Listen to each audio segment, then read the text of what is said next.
ઉનાળાની સિઝન શરૂ થતાની સાથે જ ફળોના રાજા કેરીનું માર્કેટમાં આગમન થઈ ગયું છે ત્યારે આરોગ્ય તંત્ર દ્વારા એપીએમસી માર્કેટની બાજુમાં દરોડા પાડવામાં આવ્યા હતા।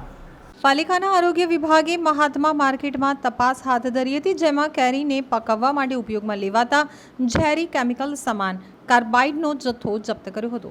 સાથે જ સડી ગયેલી કેરી સહિતના ફ્રૂટના જથ્થાનો નાશ કરવામાં આવ્યો હતો। આ પ્રકારની ગેરવ્યાજબી રીતે ધંધો કરનાર વેપારીઓને નોટિસની સાથે દંડ પણ ફટકારવામાં આવ્યા હતા। સર્ચ ઓપરેશન દરમિયાન પાલિકાની ટીમે કાર્બાઇડની ઝેરી પડીકીઓ પણ મળી આવી હતી। ફૂડ સેફ્ટી ઓફિસર બીકે પટેલે જણાવ્યું હતું કે ઉનાળાની સિઝનમાં કાચી કેરીનું વેચાણ ખૂબ જ થાય છે। કડોદરા રોડ પર આવેલી મહાત્મા ફ્રૂટ માર્કેટમાં હોલસેલમાં કાચી કેરીનો વેપાર થાય છે। અહીં ચેકિંગ કરવામાં આવ્યું છે તો કાર્બાઇડ મળે તેમને નોટિસ આપવામાં આવે છે। વહીવટી ખર્ચ વસૂલ કરવામાં આવે છે અને બગડી ગયેલા ફ્રૂટને સ્થળ ઉપર જ નાશ કરવામાં આવે છે। આ સાથે જ અન્ય જે બગડી ગયેલા ફ્રૂટનો પણ નાશ કરવામાં આવી રહ્યો છે।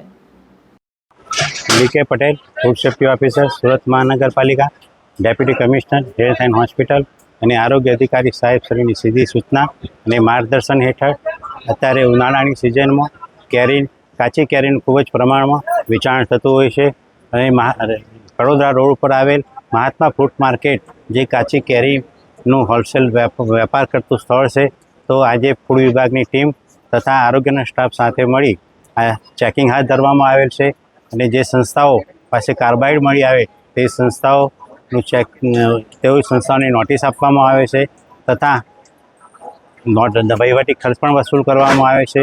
બગડી ગયેલા જે ફળો હોય તેઓનો સ્થળ ઉપર નાશ કરવામાં આવેલ છે।